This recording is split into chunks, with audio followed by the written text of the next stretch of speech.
Hello, and welcome to the Coupe de Villa channel. We're back for another episode. We're going to be reviewing Aston Villa versus Brentford from Saturday, 3 p.m. kickoff. And we've got the boys back. Noah and Tommy, the regulars, are here. How you going, boys? All right? Going all right. Good. And we've got someone new, special guest, who's going to be a regular.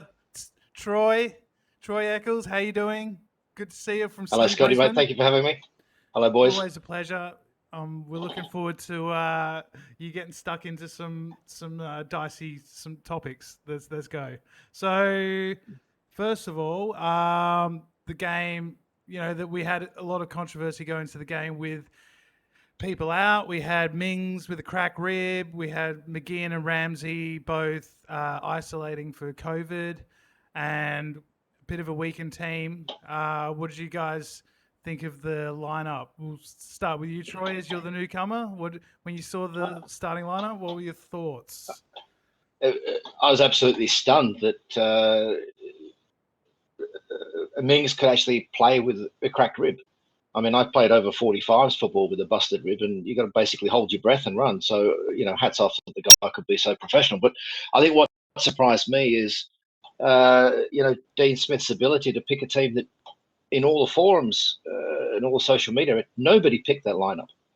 Nobody put Ashley Young in midfield with the young fella with Chuck and Waken. No, and I don't know whether he's doing this to fuck with other managers or whether this was something completely random or whether this was something forced on him. But it did not work. I don't think it worked perfectly, but it did not work. I think given our injury problems, it was an experimental lineup, but it wasn't the worst thing I've seen.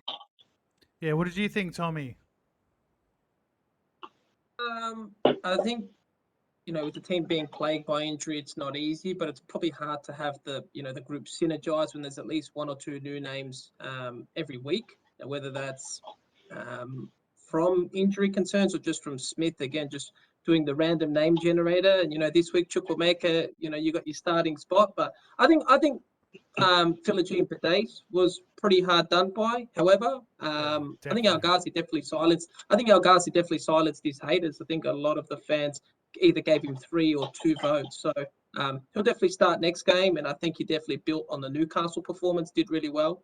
But yeah, it's great to see Chucky, get a start 17 and keeping some really talented players at bay. So he must be performing well in training.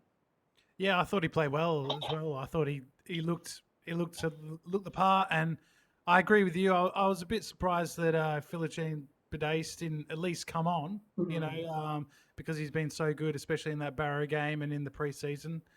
What about you, Tommy? It was a bit of a shock to us all when McGinn and Mings and all these guys weren't in. Did you think you were still confident that we were going to get the win at that point? Were you referring to me or Noah? Noah, sorry, yeah. I had a feeling. I could see you looking in the top right. I'm like, that's not me. I'm top left. There's too many of you now. I'm confused. All right. Look, I was again surprised, but I think it also surprised me that we didn't play Connor Harahan. I think that also might show that might be the end for him. Sadly, we're playing Ashley Young at centre mid when we got a centre mid on the bench and Connor Harahan. I think it sadly means that he could be pushed out the door probably in the coming days. There's talk of him going to Sheffield United. I saw in the last hour or so. Oh. Yeah, but look, it's Dean Smith. I think he would have run it by Ashley Young. Said, "Look, can you play centre mid?" I think it could have been for like a mentor sort of role to keep Carney, calm maybe, even though he looks like a very calm head as it is. Yeah. But look, I would have taken a draw when you see the team. Obviously, always hoping for 3 points, but look, one's better than none. Yeah, well, we didn't start too well. There was of course, the early goal for Brentford, Tony. It was poor marking, poor sort of goal all around. We didn't win the second ball, and we obviously was suffering with the changes and the sort of Twanzebe in there, and I don't think Conser did the best in that particular goal either. But I think Matty Cash might have lost his man as well. So. Yeah, that was disappointing, but it was a pretty open game, and we of course recovered quite well with the goal. Tommy, what did you think of the first sort of 20 minutes of the game? It was pretty frenetic. Yeah, I think I think hats off to Villa first of all for retaliating as far from when we conceded. It was actually the first goal that Brentford have conceded all season. So hats off to the boys. And considering it is a weakened lineup, still think we came into our groove. Probably took a little while to settle. Just touching on Ashley Young, I think just because he's a versatile player doesn't mean that he can be played anywhere. I definitely don't think he's in. Not that he doesn't deserve to be, but I don't think the front third is where he should be. I was rather surprised to see Target at left back. I definitely think we had more talent on the bench, and again, Philogene Badace to maybe start along with Chukwuemeka. They were both impressive in preseason, and I was pretty surprised to not see both on the pitch. So yeah, Young in the front third, wasn't very impressed with that. Again, mentoring role, that's great, but if we're playing for wins, we should be having the best player in that position, not someone that can just do a job. Because if everyone's just doing a job and not looking to win, well, we're going to struggle this season as it is. First 20, it's never easy. Cash again, I think he had a good game. I don't think he was one of the best players for us, but better than last week. Does that mean maybe we see Gilbert come in next game? I think he's warranted a starting spot at right back, and I think that's why it helps, and we've got competition for places. But all in all, it was going to take us a little while to settle in, and retaliated really well. Yeah, you've been blowing that Gilbert trumpet for a few weeks now, haven't you, I'm following him on Twitter, so he might see this and give a tweet back. But you send him a little DM. Tell him to get in there. So maybe kick Matty Cash at training or something. Maybe. But yeah, I was just seeing, Brentford in their little team huddle pre-game. They're actually a very physical side, and I know, we've got a lot of youth in there, and a lot of our guys probably haven't, developed fully, given we're fielding quite a young side. So it was never going to be easy against Brentford, and to concede so early, pretty harsh. And yeah, where was the man marking? But all in all, retaliated pretty well to score not long after that. Yeah, Troy, what did you think of the first half and how we came out a bit slowly, but we recovered quite well? Well, Scott, you brought up the defence at the start of this, and for the goal, it was a nightmare. 3 players just completely fucked off. I think if John Terry was watching that kind of defence, it would have scared him half out of somebody's wife. It was ridiculous. And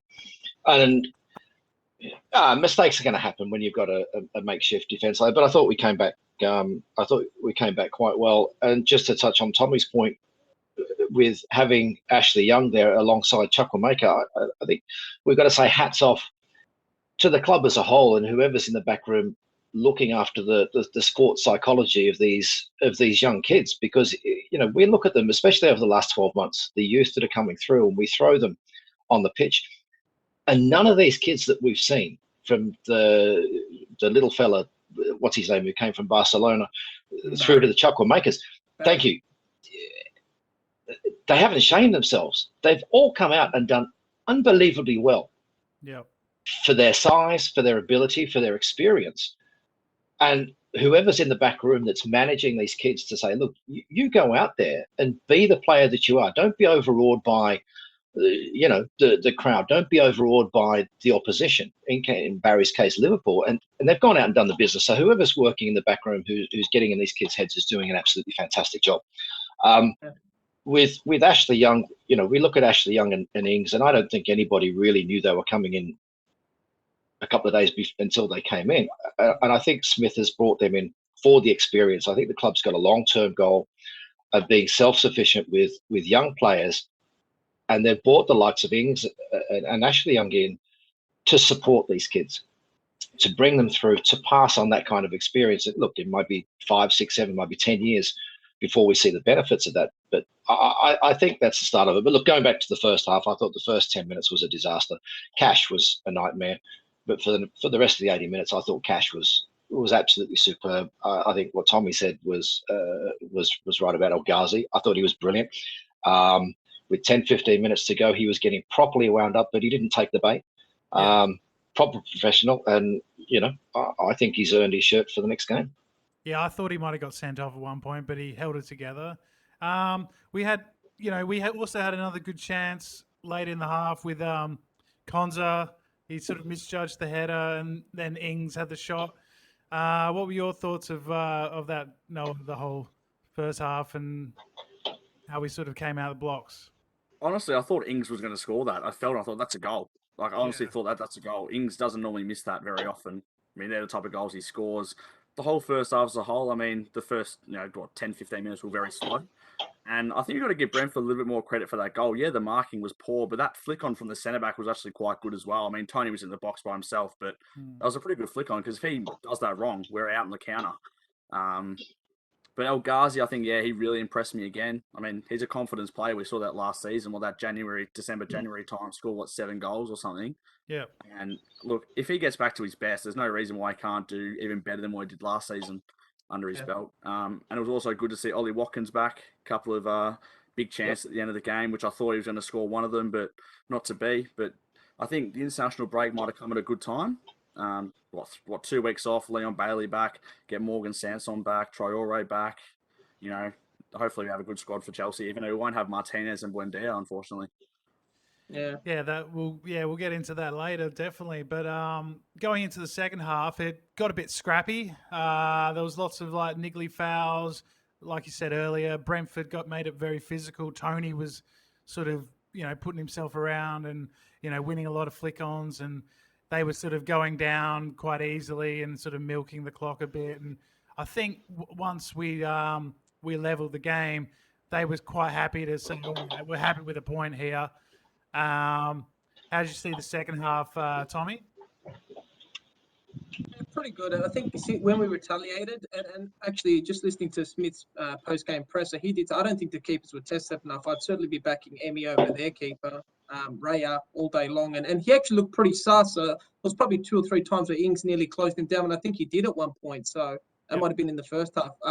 Very impressed with El Ghazi to get carded, and they definitely were targeting him. And I think he retaliated really well. I think I was very impressed with this. I think he done a sprint back on defense and then won the ball off Canos, and then Canos just was harboring a false injury, and then that's I think when El Ghazi went to have a shot, and it wasn't far from off target. But yeah, I think I wouldn't say we dominated. I think a lot of the game was more in their back half, maybe towards the halfway mark. But I think since the opening goal, had we have I think if we managed that a little bit better, maybe didn't concede so early on, I probably think we would have gone on to win. Great to see Watkins back. I think the Villa Park was erupting to see his, see him and Ings back on the pitch. I definitely think we started to attack a little bit more when we shifted to that 4-4-2. Horse's last minute cameo, and I see some people were slating him, saying, doesn't deserve to be slated so much. But I think there was a turnover which they could have scored off. Well, there was so the yeah, one. it's going to There be was the interesting. one where it was sort of he put a foot out. It was a bit in the penalty area. It was a bit dangerous, but he kind of pulled it back just in time. That would have been devastating if that was given. But yeah. I definitely think we're lucky that we signed Twanzebe now. I think a lot of fans would welcome that sign. I think we're always in the market for another centre back because it was a matter of potentially when, not if, Consor or Mings get injured. Mings was a bit injury prone last season, and again, I don't know when he'll be returning. So, well, of course, there was the Consor injury, and they've said potential MCL. Yeah, I saw that. That's about 8 weeks on if it's good. Yeah, that's pretty devastating. But we do have Twanzebe and Hawes, and I'll back them in. It was a bit of a shame because Archer was going to come on, and then I saw that. Yeah, so that would have been good to see. And what did you think of the second half, Noah? And we had Ollie Watkins come on trying to be the saviour. Didn't quite work out, but I think we at least sort of had a go. I mean, you could argue that bringing Nakamba on was a bit defensive. I was about to say for a first sub, very defensive first sub. I thought Conor Harahan might have been a better option to bring on. His dead balls are so good, especially late game. I mean, you're seeing him time and time again. I mean, I think that one, in Project Restart to Consor against Everton, just honestly on a plate for him. That's the type of balls you need, especially late in games where teams are sitting back. I think Brentford would have happily taken a point yesterday, and I kind of feel like we left 2 points out there. Especially with our games coming up, that was a real opportunity to, throw on Hurricane, throw on Philogene Bidace and sort of go for it a bit more. But I guess, I can understand as well, like a point isn't the worst result considering who we had out there. So, yeah.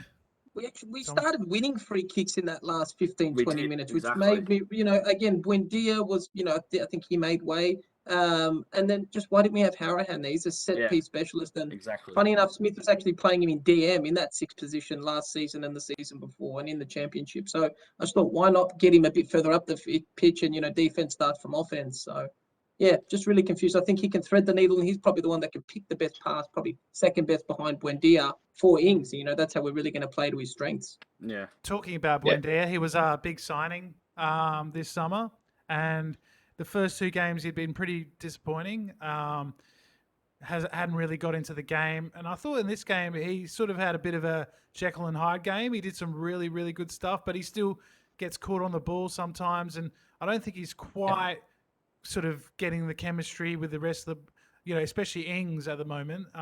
What do you think about that, Troy? Buendia and Ings, do you think that's... I think Buendia is very lightweight, and I think that's a big problem. But I think at the moment when he gets the ball, everybody scatters across the far reaches of the galaxy away from him. And I think he's the kind of player when he gets the ball, he's got to have at least 2 or 3 options, and then he'll set the place alight. We saw the case when he threaded that ball through to Ings, and Ings just wasn't awake to it. Yeah. Had he been, caffeinated properly, that's the winning goal right there. But look, Buendia, I said in the match thread that I wouldn't swap him for a set of party balloons, and 2 minutes later he scored a goal. So I might just continue to bag him, I think, and say how useless he is, and he'll turn into a star. But look, I've got faith, but he needs the proper support. He needs the chemistry around him, and he simply didn't have that this week. Exactly. It needs to be a lot more of a team sort of thing. We can't rely on him like we did with Grealish. He's not that player. He needs people making runs off him. He needs that defensive support behind him.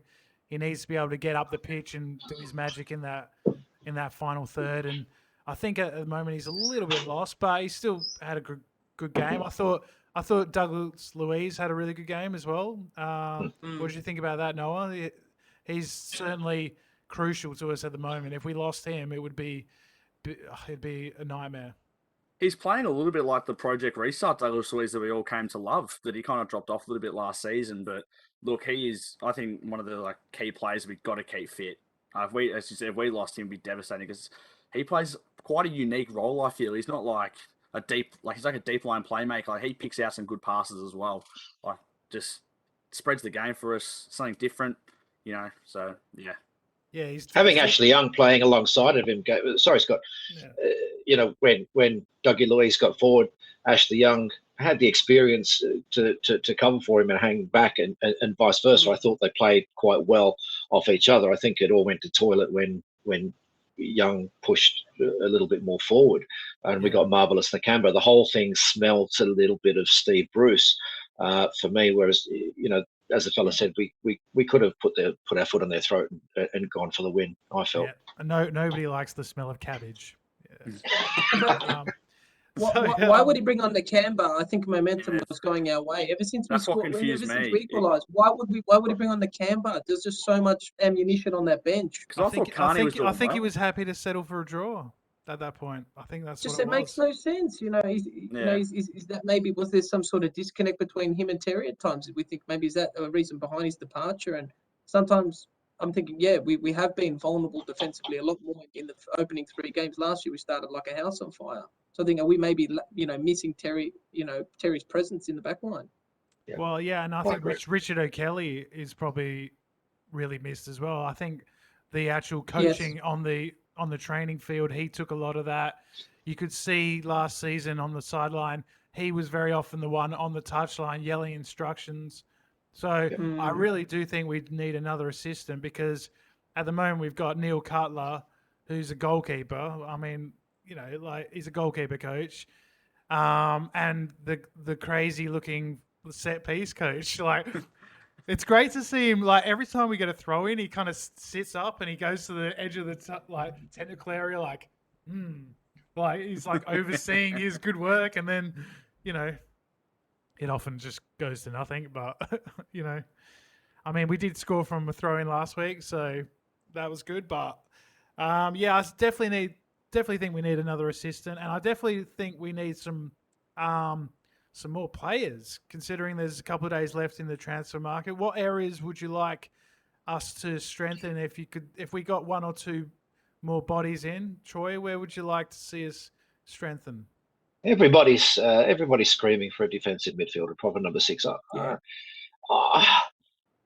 I see that. I get that, but looking at what Twanzebe can do, if we had a fully fit team, a fully fit squad, maybe he can play DM. I don't know. I'm spitballing.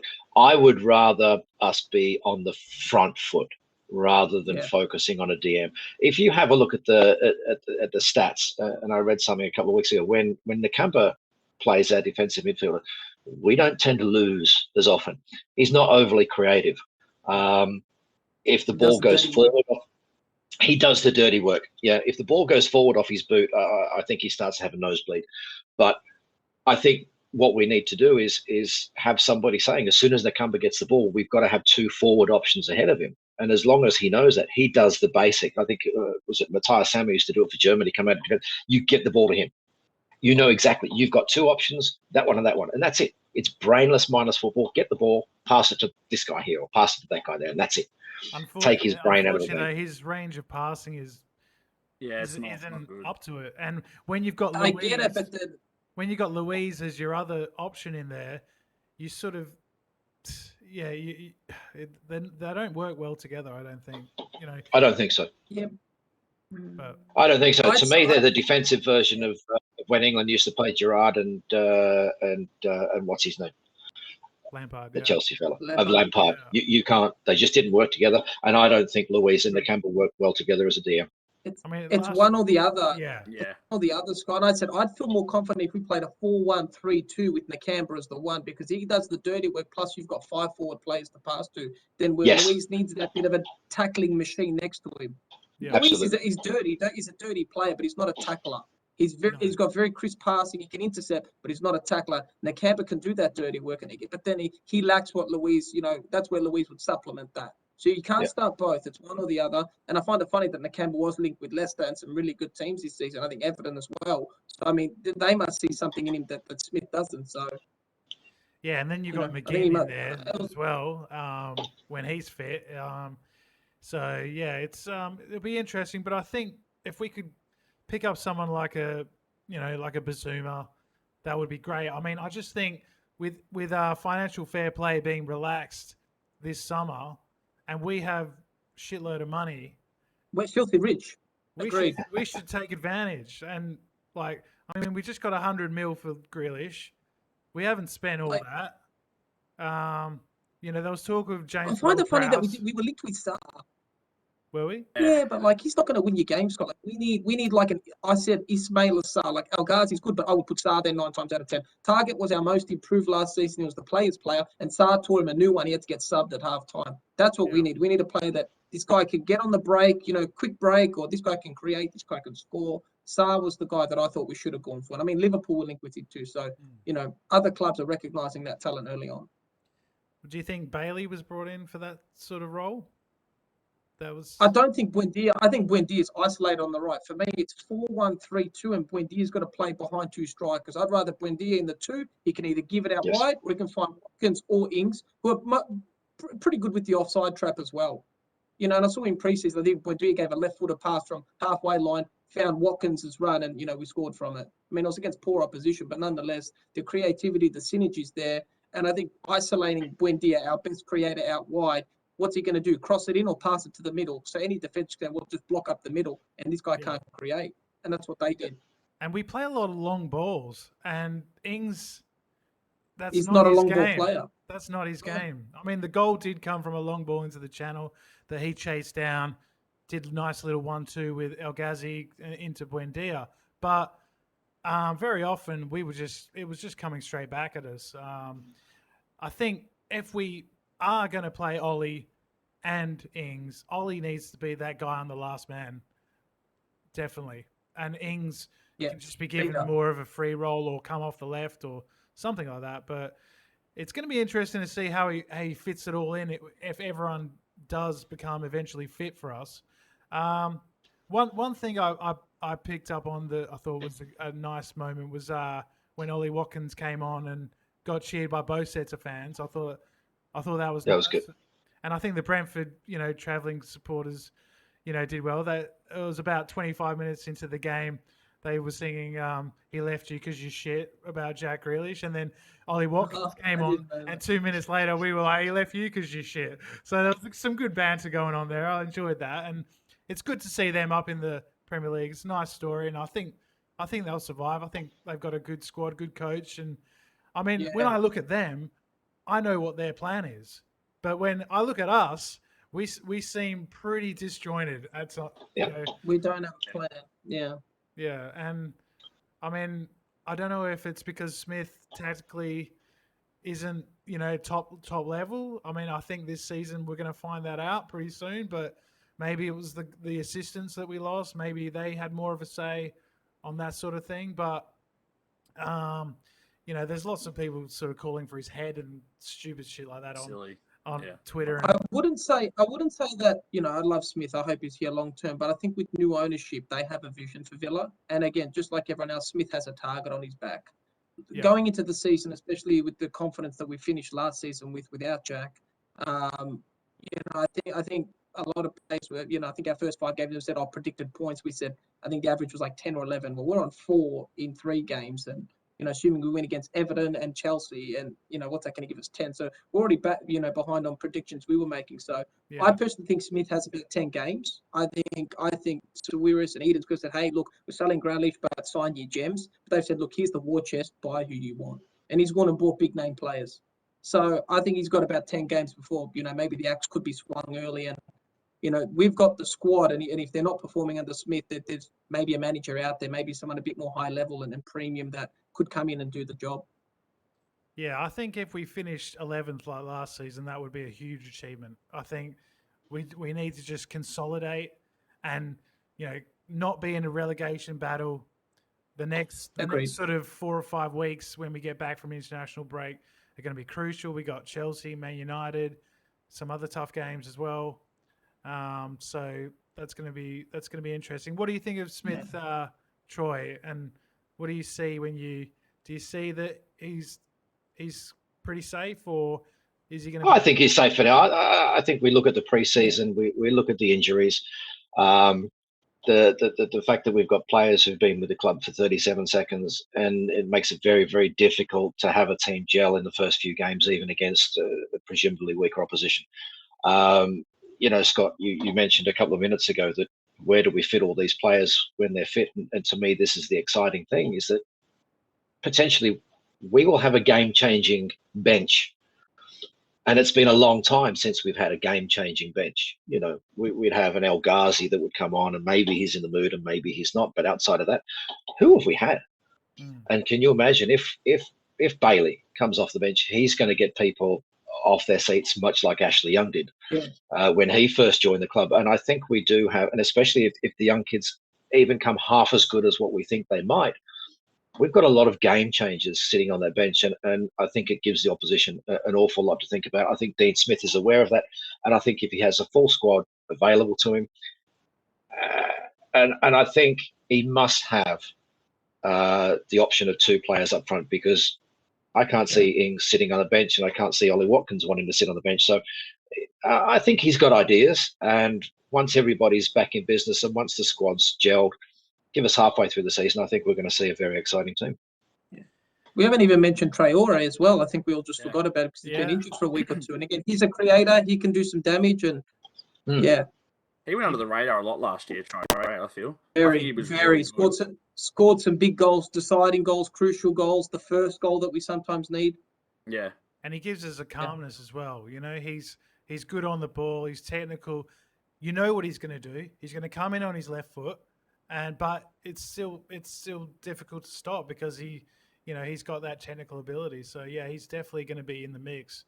Definitely. And he's worked on his defense too. Yeah. All right. It's well, important. I mean, we'll wrap it up there. But just to summarize, I think a point isn't a nightmare. It was. I thought the effort was good. I thought we still look a bit disjointed here and there, but to come back, it was good signs. Hopefully the Conser injury isn't too bad, and we can get him back shortly. But the international breaks come at a good time for us. all all the niggles and the COVID issues and all this sort of stuff should be sorted out by the time the players are back. Hopefully, the Emmys, that situation is interesting. What did you guys think of that? That they have decided that they're going to play. So, they made a big call. Like they're going to miss one game. I know that, but. No, they negotiated 2. They're only going to play 2 out of the 3 games. 2 out of the 3. Yeah, so that it hurts, but it's better than losing them for another game. Well, that being said, the more games the more caps they get, the more wins they get. That boosts their value. So I guess it's also the argument of pride versus loyalty, and we can't stop them from representing their country. And I think the fact that they've negotiated, or Villa, or them, I don't know who it was, to not play all the games, I think that says a lot about that. They want to be at the club. They want to help us. They could have easily said, "Look, we're playing for our country. That's it." And I think the fact they're that playing Brazil as well. So they're playing that game, and then I think they play one more game, and then I think they miss one of the smaller nations. Like Venezuela. It's a very small. I don't know who it is. It's a small nation, but they're missing that one. Yeah. But look, I think Jed Steer, we haven't seen him for a couple of years, but he's not a bad keeper. Like he's not a bad keeper. When you've got Lukaku and Chelsea coming at you, and you've got Calvert-Lewin and Richarlison, and he might surprise us. He hasn't played Premier League for a long time, and he might surprise us. Well, these kind of guys are going to have to step up, that's for sure. Because we don't want to get into one of those situations where we go into the Christmas period and we're on a terrible losing streak. We've been there before, and it's not a very nice place to get out of. So hopefully we can come back, get some players back, and find a bit of form. But it was really good to have you all on, and another good podcast. And like last week, we're going to leave with a question. And with the injury crisis going on at the moment, I want to know in the comments, please like and subscribe as well, everyone, of course. And in the comments, write down which injury for Villa devastated you in the past. I'm sure there's one or two that you can think of that was a real hit to the team and to you personally. So have a think about it and put it in the comments. And the answer is Gary Shaw. There you go. There's one right for you there.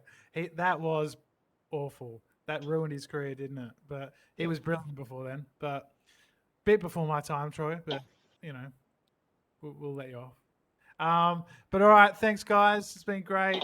And thanks, Scottie. Enjoy your lockdown, and we will be back for the Chelsea game after the international break. See you later. Up the Villa.